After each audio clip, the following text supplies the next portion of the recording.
Hello friends, as we all know that well begun is half done. अगर किसी काम की शुरुआत अच्छे से हुई है तो वो काम आधा हो चुका है, ये हमें समझ लेना चाहिए।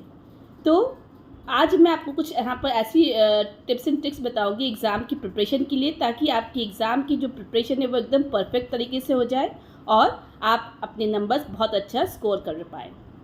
जो मैं आपको टिप्स एंड ट्रिक्स शेयर कर रही हूँ, वो जो ट्रिक्स है वो मैंने खुद ने सेल्फ यूज़ किया हुआ है, इसीलिए मैं यहाँ पर उसको प्रीच कर रही हूँ। तो यहाँ पर मैं आपको ये बताना चाहूँगी कि जब भी हमारी कोई एग्ज़ाम होती है तो उसका टाइम टेबल हमारे पास वेल इन एडवांस आ जाता है।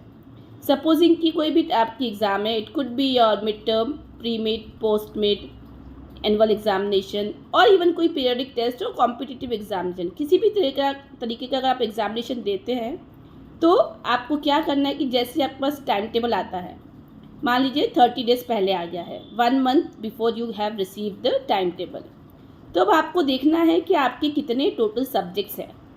अगर हम स्कूल स्टूडेंट्स की बात करें तो उनकी जनरली 6 सब्जेक्ट होते हैं, that is English, Hindi, mathematics, science, social science, computer और आईटी वॉटेवर।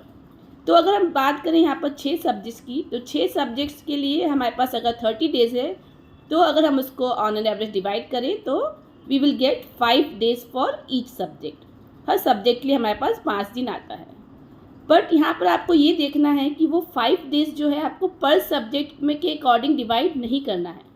अब आपको करना है क्या है कि आपको खुद से क्वेश्चन करना है कि कौन से सब्जेक्ट में मेरी प्रिपरेशन अच्छे से हो गई है, उसमें ज़्यादा प्रिपरेशन की ज़रूरत नहीं है, किस सब्जेक्ट में मेरी एक्सपर्टीज़ है, मैं प्रोफिशिएंट हूँ, मेरे लिए वो सब्जेक्ट ईजी पड़ता है, मैं उसमें कंफर्टेबल हूँ। तो वो वाले सब्जेक्ट में आपको 5 दिन की ज़रूरत नहीं पड़ेगी। आप एट द मोस्ट 2 डेज़ और 3 डेज़ में आप वो सब्जेक्ट को कंप्लीट रिविज़न में ले सकते हैं।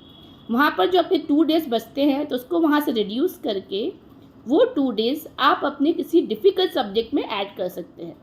मान लीजिए कि सोशल साइंस की अगर हम बात करें तो वो जनरली कई बच्चों को डिफ़िकल्ट लगता है, because it could be a lengthy subject for them. History वगैरह रहता है, उसमें ईयर्स पुराने सब एक जैसे रहते हैं तो उनको लर्निंग में थोड़ा दिक्कत आ सकती है। या फिर जियोग्राफी की बात करें तो एक जैसी लोकेशंस वगैरह रहती है, तो इवन वहाँ पर भी कई बार थोड़ा कन्फ्यूजन मतलब याद करने में हो सकता है, तो उसमें हमें टाइम ज़्यादा लग सकता है।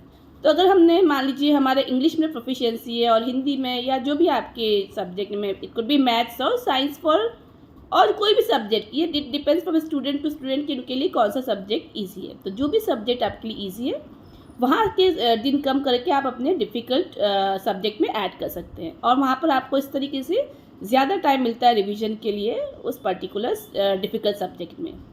तो रिवीजन के लिए ये अगर हम बात करें तो ये 30 डेज़ जो है, these are more than sufficient for your perfect revision.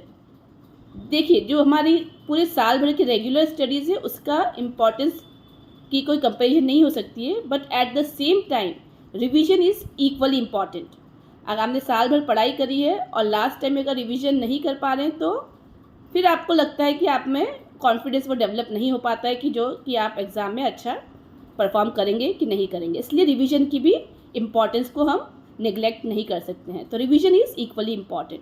तो जैसा कि हमने देखा कि डे वाइज हमें कैसे हम इसको अपना शेड्यूल को प्लान कर सकते हैं, ताकि हमें जिस सब्जेक्ट में हमारे लिए ईजी है उसको कम दें, जिसमें डिफ़िकल्ट है उसमें हम ज़्यादा दिन ले सकते हैं।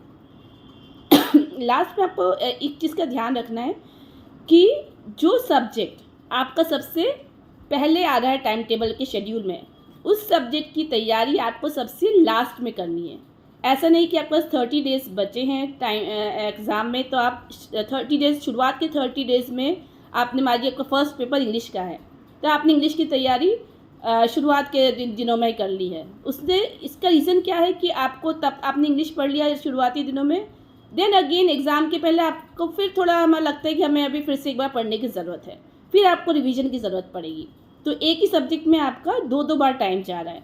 तो इसीलिए मेरी एडवाइस ये है कि जब भी आप टाइम टेबल देखें तो जो आपका फर्स्ट सब्जेक्ट है as per the time table, उसकी तैयारी आप सबसे लास्ट में करेंगे।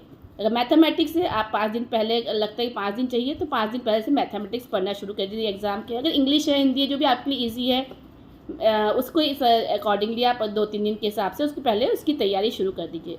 अगर इस हिसाब से आप परफेक्ट प्लानिंग करते हैं आपके एग्जामिनेशन के रिवीजन की, तो आप देखेंगे कि आपने अपना कोर्स, पूरे साल भर का कोर्स 30 डेज़ में कितना एफिशिएंटली मैनेज करके उसको पूरा रिवीजन आपका हो गया है, और आपका कॉन्फिडेंस लेवल भी इन्हांस हो जाएगा, और एग्ज़ाम में no doubt you will score your best.